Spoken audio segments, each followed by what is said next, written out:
Ao longo desta aula, nós vamos discorrer sobre o ensino de três tópicos da mecânica: a estática, energia e as forças de inércia. Estas últimas, em geral, são mal compreendidas. É claro que se o professor tiver mais tempo, ele pode falar ainda sobre colisões, sobre sistemas de partículas.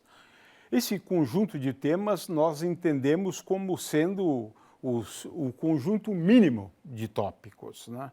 O professor pode ir além. E o tópico energia, ele é muito motivador nos dias de hoje, deve ser motivado por conta do tema energia como um fator de desenvolvimento das nações. E aqui o professor, então, pode falar de formas de energia como energia eólica, a hidrelétrica, a nuclear, a solar e assim por diante. O fato é que o aluno tem que se sentir motivado para esse tema, dada a sua relevância no nosso mundo físico. Calor, por exemplo, é uma forma de energia. Isso tem que ser ressaltado para que se entenda, por exemplo, o que é calor quando a gente discorrer sobre temas da termodinâmica e conceitos da termodinâmica, não é? Os conteúdos que nós encaramos como sendo obrigatórios são esses, né? A estática, a energia, tanto cinética quanto potencial, trabalho e potência, trabalho é um conceito fundamental, né, na mecânica, a energia mecânica e, finalmente, forças de inércia. Como eu disse, se o professor tiver mais tempo, nós recomendamos que ele ensine um pouco sobre colisões e sistemas de partículas. Muito bem, temos, no caso da estática, dois casos de interesse, né? Um é aquele que a gente lida com corpos rígidos, e é o primeiro ponto, ou o primeiro tema onde a gente evoca o conceito de corpos rígidos, é na estática, né? É claro que a gente não vai estudar o movimento dos corpos rígidos, é ao contrário, né? Nós estamos estudando a situação que nós chamamos de estática, né? E ele exige muito o conhecimento por parte do professor e dos alunos do conceito de produto vetorial de dois vetores. E aqui não há como escapar desse conceito. Ele é fundamental aqui. Muito bem. Começando, então, pela estática, né, nós podemos aqui nos referir a essa área do conhecimento como sendo uma das mais antigas. E as aplicações são muito grandes até os dias de hoje, né? Existem três formas de estudar a estática, né, nesse nível do ensino médio, né? Primeiramente, a estática do ponto material. Isso mesmo, do ponto material. Em segundo lugar, a estática de um corpo rígido, né? Aqui mais são as condições de equilíbrio, né, do corpo rígido, né? E, finalmente, a estática envolvendo sistemas de corpos rígidos. Então, em princípio, é bom estabelecer uma distinção entre os três casos. O que é fundamental? É uma sistemática, é o DCL. Aqui não há como escapar de jeito nenhum do DCL, né? Separamos os vários corpos, se tiver um só, é muito fácil. Identificamos todas as forças agindo sobre cada um dos corpos, escolhemos um referencial, a origem do referencial. Aqui é fundamental isso. Sem isso não dá. Simplesmente não faz o menor sentido estudar estática sem essas providências, né? A mais importante é escolher o referencial. E muitas vezes é uma questão de sabedoria, de simplificação do problema, escolher a origem do referencial. Então o professor precisa ficar atento a esse detalhe. Agora, decompomos as forças em componentes, sempre. É claro que não somente as forças, como também decompomos os torques, né?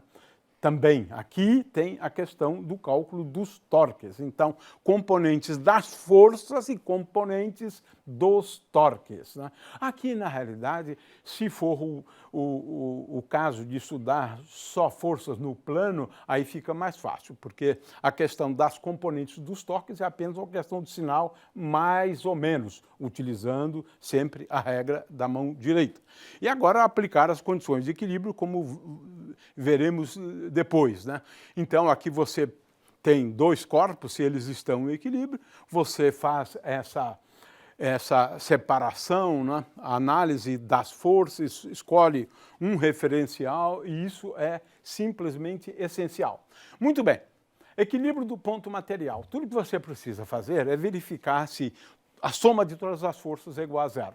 Ou seja, a soma das componentes de todas as forças é igual a zero. Essa é a condição de equilíbrio do ponto material, que pode ser, por exemplo, este ponto aqui, né? Porque nós estamos falando de um ponto, né?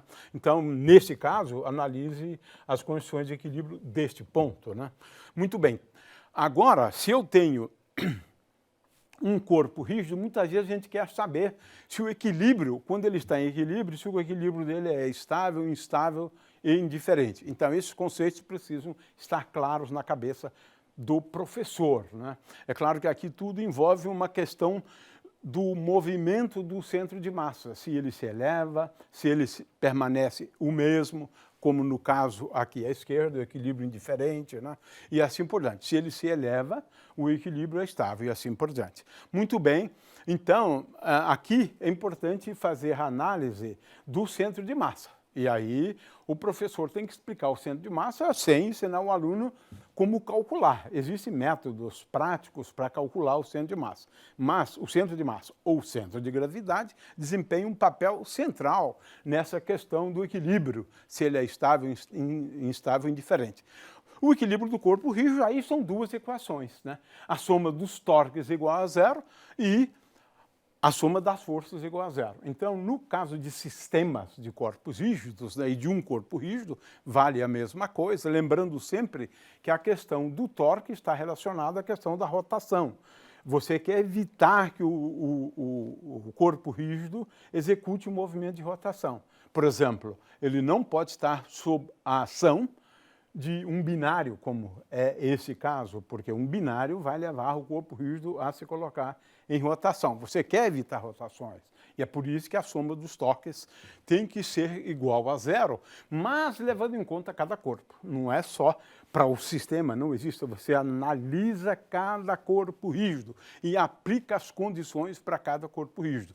Se as forças forem coplanares, o cálculo do torque se simplifica enormemente, de acordo com essa expressão que eu tenho aqui, né? O torque da iésima força é igual a FI/RI vezes seno de θi, com sinal mais ou menos. Então, você precisa ficar atento apenas com respeito ao sinal e fazer uso da regra da mão direita. O fato é que essa é a condição, agora, soma de τi igual a zero. As coisas se simplificam muito quando as forças são forças coplanares. Pode-se fazer alguma aplicação para o caso de máquinas simples, né? É isso que a gente recomenda como sendo um mínimo em relação à estática. Muito bem, agora vamos ao outro tópico, energia, fantástico, bonito, tópico interessantíssimo. O aluno, como eu disse antes, tem que se sentir motivado, né? Em primeiro lugar, o que é energia? As pessoas têm muita dificuldade para definir energia.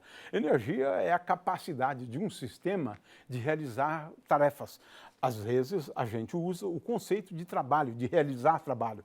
Porque quando a gente executa tarefas, usualmente a gente aplica forças. E aqui, então, o conceito relevante é o trabalho realizado por uma força F, né? E é assim que a gente começa, né? É claro que aqui a gente deve lembrar sempre algumas contribuições, né? Quem primeiro propôs, né, o conceito de energia foi Leibniz, né? Einstein deu uma outra contribuição para esse tópico muito interessante, né? E aí a gente tem 5 formas básicas de energia, mas eu acho prudente, né, que a gente não aborde nem energia da radiação, que o aluno não vai entender nesse ponto, nem energia escura, nem energia intrínseca. A energia intrínseca dá, né? É igual a MC2, né? O que interessa para a mecânica nesse nível é só a energia cinética e a energia potencial. E a soma das duas energias, que é a energia mecânica de um sistema. Então, energia cinética é a forma de energia associada a movimento, né? Então, a gente define a energia cinética como sendo igual a m vezes v ao quadrado sobre 2, né? Um corpo que tem muita energia cinética é capaz de realizar trabalho, outro que tem energia cinética maior realiza um trabalho maior ainda, né? Ou seja, promove transformações, né? Executa tarefas, né? Tem que associar energia a realização de tarefas ou de transformações de um sistema, né? Falar sobre as unidades de energia, que a caloria é uma das unidades de energia, né? E, é claro, eu acho mais natural, mais importante começar falando de energia potencial, como uma forma de energia de interação, né? Não adianta introduzir energia potencial por meio do conceito de trabalho, que o aluno não vai entender absolutamente nada, né? Então, é melhor falar que energia potencial é uma forma de... Corpos, quando interagem entre si, eles adquirem uma forma de energia. É isto, é isto. E essa energia é energia potencial. De forma que fica sempre esse problema aí, né? Pode se ilustrar, né? A energia potencial, aquele corpo ali à direita tem uma grande energia potencial, porque se ele se deslocar dali, né, ele vai realizar muitas tarefas lá embaixo, né? Em geral, indesejáveis nesse caso, né? Mas o fato é que você pode chamar a atenção para a energia potencial através de exemplos simples, né? É claro que você pode falar de uma distribuição discreta, energia potencial de duas cargas elétricas, a energia potencial de duas massas, a energia de uma distribuição. Veja-se que a energia de uma distribuição de cargas elétricas, por exemplo, é uma coisa. O conceito de energia potencial está associado à energia de uma particular partícula. Então, é fundamental que se entenda isto, né? E é claro que agora a gente pode fazer uso, né, desse conceito de conservação da energia mecânica. Ele é muito útil, né? Se pode também discorrer sobre energia eletromagnética e que a energia potencial depende da posição, né? É claro que quanto mais alto estiver essa pedra, maior vai ser a energia dela, a capacidade dela de realizar tarefas, né? De quebrar coisas lá embaixo, né? Muito bem. Então, agora vem um outro aspecto, né, que é o trabalho realizado por uma força. É um conceito importante e ele tem que ser definido primeiramente para forças constantes. Aí é fácil, né? O problema é quando a força não é constante. Aí sim, nós estamos falando de integrais de caminho e que não está acessível ao estudante. Claro que a gente pode introduzir isso de uma forma um pouco simplificada, é claro, né? Mas o fato é que esse conceito de energia de interação é o que é o conceito fundamental para entender, né, a energia potencial, né? A energia potencial é a energia de interação de uma dada partícula e sempre a posição delas em relação às demais. Então, ela depende da posição, a energia potencial, né? Como energia, então, de interação, né? Pode-se dar um exemplo, né, com energia potencial gravitacional, né? Por exemplo, como é que a Lua, né, se movimenta em torno da Terra, né? E qual é a energia dela e assim por diante, né? Também se pode dar uma interpretação geométrica simples para forças que dependam só de uma variável, né? F de x, por exemplo. Aí é fácil. É pela área.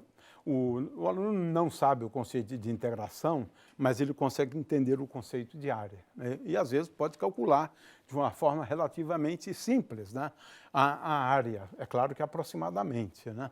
Muito bem, aí você pode falar da força elástica, né, da interação gravitacional com a Terra e como isso gera uma energia potencial de um corpo que está a uma certa altura do solo, e aí você pode colocar, né, a energia potencial em função da coordenada z, a coordenada que você considera a partir da superfície terrestre, né? Claro que se você quiser o caso mais geral, a energia potencial é dada por essa expressão aqui, né? A massa do corpo que você está considerando, né, vezes a massa do outro com o qual ele interage, vezes a constante da gravitação universal, dividido pela distância, né, entre os dois corpos. No caso, um satélite, por exemplo, e aqui a Terra, né?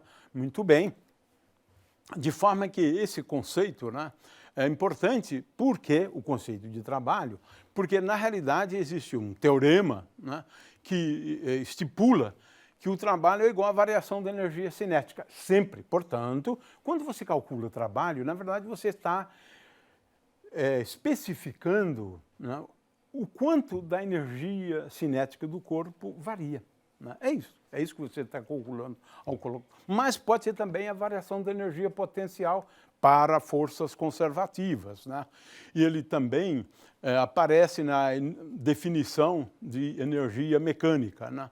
E também é importante para a gente calcular a dissipação de energia mecânica quando o sistema, uma partícula em geral, né, se encontra sob a ação de forças dissipativas, né, como, por exemplo, a força de atrito. Então, esse conceito de trabalho ele acaba sendo extremamente importante. Apesar do aluno ter muita dificuldade de entender o conceito, né, mas você pode sempre exemplificar, né, por meio do exemplo de forças constantes, né? Porque calcular o trabalho realmente vai ser uma dor de cabeça. Né? E como se relaciona trabalho com uma potência, né? Potência é a taxa por unidade de tempo com que se realiza trabalho, né? Então fica relativamente fácil. Né? Para uma força constante, você sabe então como calcular, e agora o problema é defini-lo para uma força qualquer quando o corpo se desloca ao longo de uma curva, indo de um ponto A até o ponto B. Esse trabalho aqui, ele é calculado, ou ele deve ser calculado, fazendo partições da curva e calculando o trabalho para cada intervalozinho. De forma que o que a gente pode chamar a atenção do estudante é que o trabalho é uma soma dos trabalhos em cada intervalo. Tem N intervalos, né? Então, isso dá uma ideia, claro, porque ele, na verdade, na prática, ele vai ter dificuldade de calcular isso, mas pelo menos ele entende o conceito. O trabalho como sendo igual ao trabalho realizado por uma força que nós adotamos, né, como sendo constante ao longo de cada intervalo, vezes o produto escalar com ΔR, né, que é o vetor de deslocamento em cada intervalozinho. Então, até aí dá para ir, né? Até aqui dá para ir. Depois a gente diz que a gente considera o limite em que módulo de ΔR dos deslocamentos tende a zero, e isso então define um processo limite. Dar sob essa forma, talvez não seja bom, mas é sempre bom o professor lembrar que esse limite, na verdade, define uma integral de linha. Mas é isso que se faz, né? Muito bem. E aí a questão da independência, né, do caminho, forças para as quais o trabalho não depende do caminho, são forças ditas conservativas. Né? Muito bem, as unidades de trabalho, né, a gente define o Joule como sendo 1 Newton vezes 1 metro, né, por razões históricas. A gente aqui está sempre falando no sistema internacional de medidas, ou também MKS, no caso da mecânica. Né? Muito bem, a potência, então, de uma força, ela é dada em resumo, é isso que se deve, na verdade, chamar a atenção. A potência é igual ao produto escalar da força pela velocidade. Basta esta fórmula. A demonstração pode ser que ele não entenda muito bem, porque, de novo, vai envolver o conceito de limite quando o ΔT tende a zero. Potência é igual a F vezes R, né? Tem aqui algumas unidades de potência. E, finalmente, é importante que o aluno saiba, né, como determinar o trabalho quando a força é constante e a força é igual à força gravitacional. E esse trabalho só depende das diferenças, né, de altura ou das coordenadas associadas à altura do corpo. Né? Então, é isso só que se exige. Algumas forças são fáceis de calcular o trabalho. Né? O trabalho da força normal é igual a zero, o trabalho da força magnética também é igual a zero. Né? E o teorema aqui fundamental é o seguinte: o trabalho realizado por uma força. Uma força não, pode ser a resultante de forças agindo sobre o corpo.